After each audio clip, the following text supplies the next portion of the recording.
Hello, true believers, and welcome back to another edition of BK's Bullets. My name is not Brent Casina. My name is Jim Afanis, and today I want to talk to you guys about The Dark Knight, a true Batman story.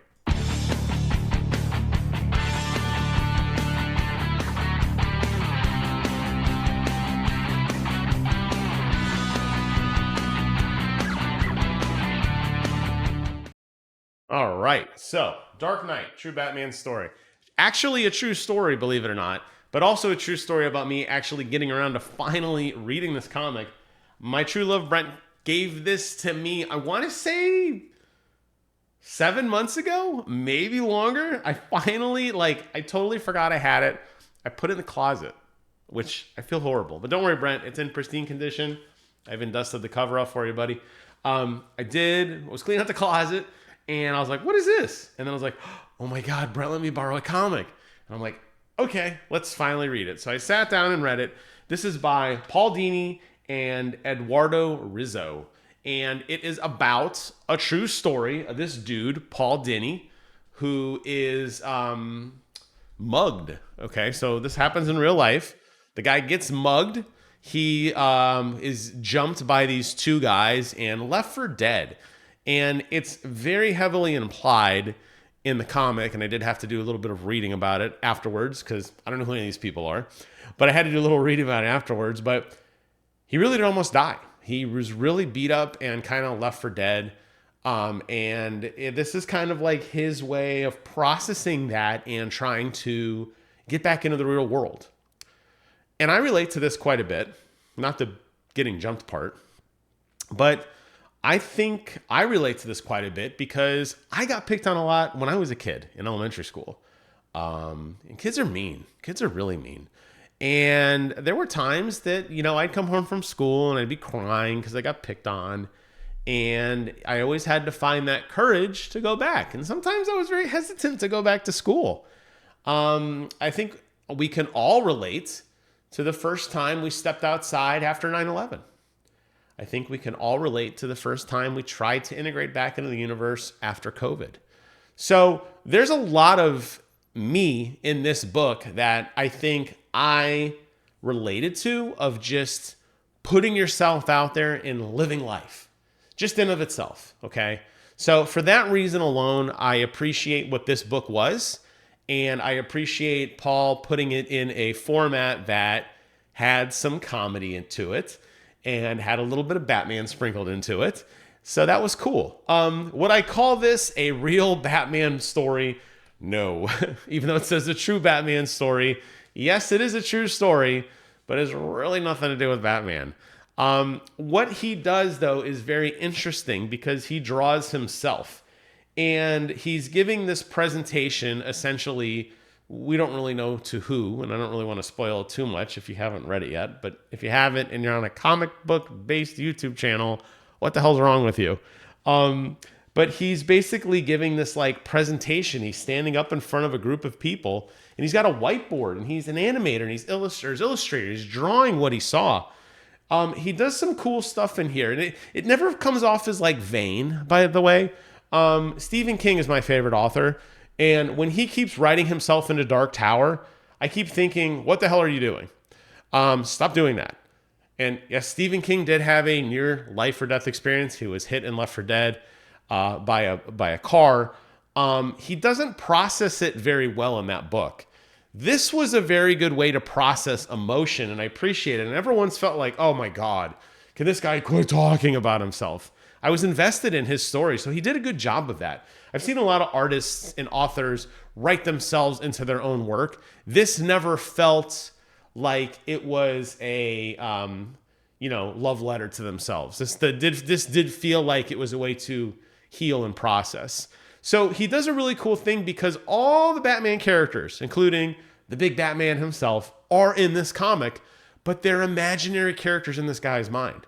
So when he's getting picked on at school, and he draws this beautiful landscape, and then his character is in pencil and in black and white, he'll have Batman standing over his shoulder, or he'll be having a conversation at the dinner table with Joker or Harley Quinn or any of the other characters that exist in the Dark Knight sphere. And true to their kind of who they are, they act like themselves in his fantasy world, where the bad characters are encouraging him to kind of hide and be a social recluse after this horrible incident. And Batman, the tried and true stoic one, is like, hey, get off the couch. Quit being a loser. Get out there and go find yourself. That's what I would do. I'm Batman. And I loved that. It was such a really interesting way of integrating in Batman characters. Now, this story would not work if you don't know anything about these characters. And especially for me, not knowing anything about this guy's life, I probably would have appreciated the story more initially had I knew who he was, as opposed to reading about it afterwards. That said, I think the pacing is really well. It's a longer comic. It's like 125 pages or so. But you're not going to appreciate the artwork as much as I think you would have in other books, because a lot of the artwork is just him sitting there talking with his therapist. And a lot of the artwork is him just living his life, going on dates with this girl that, don't really amount to anything, or him playing Super Nintendo. And yes, there's a Super Nintendo controller in there. Or talking about him going to work at Warner Brothers as an artist, because this guy really was an artist, really working on Batman comics, really when this happened. So this really did happen in the 90s. A lot of the pop culture references that are mentioned in here are true to things that happened in the 1990s. So you're going to get a lot of that, but you're not going to be blown away by the art. It's very kind of boring and muted at times. The only times that it really does pop is when he is talking with these imaginary characters behind him, or when he is drawn in such a way where he is feeling inferior to the world around him, where he is in this like kind of black and white, like I'm sure you've seen the music video for Aha, Take On Me, one of the best music videos of all time, where like they're all pencil drawings and then there's like snippets of real world in there. Those are the best parts of this comic. In terms of like the art elsewhere, it kind of sucks, to be honest with you. And I know it has to be written in a comic book form. The guy's obviously a comic book artist, and he's talking about an incident in which writing comics makes him back to being a whole person again. So this wouldn't have worked in a movie format. This wouldn't have worked in the written word format. But if you're going to be a comic book artist, do you think you can make it a little more interesting to actually look at? That's my biggest criticism. The story itself, very emotional, very gripping, very touching. The concept behind what he did and how he kind of put himself out there, I think absolutely could be taken as an inspiration by other people. And looking at this guy and saying, man, he really went through hell and he survived and thrived, and he went on to apparently have a really good career. Again, never heard of the guy. But obviously, went on to write a comic book enough that it was popular enough, and seems like he's made his entire life in that comic book sphere. So that part's really cool. Would I recommend The Dark Knight? Yeah, I would, because it's so different than anything I've ever read. I got to give Brent credit for giving me something that's unique. And I'm not talking about like my favorite Elseworld stories where like, Superman lands in Russia or Bruce Wayne dies and Thomas Wayne lives. I'm talking about stuff like Mouse. I'm talking about stuff like this, where it's just so out there and so different than anything I've read. I'm like, this is interesting to me.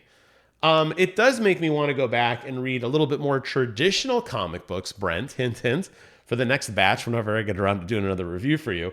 But I will ultimately say that it's cool that somebody was able to take a medium that they love, find it to be therapeutic, and then also turn it into kind of an interesting story. So I was definitely a fan of it for that.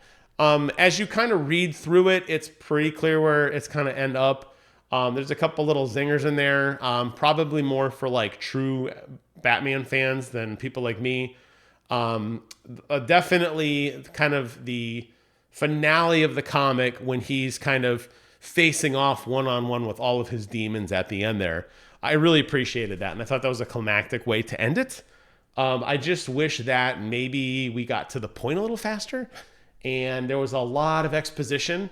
And even though I think, as I said numerous times in this video, that Paul does a really good job of not making it about himself just for being like obnoxious sake, it did get a little long-winded.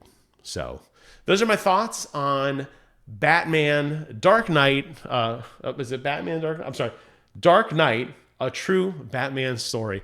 I want to hear from you guys in the comments below. Let me know your thoughts on this particular read. That's it for now. Thank you all so much for watching. Take care of yourselves, and until next time, I will see you guys in the funny pages.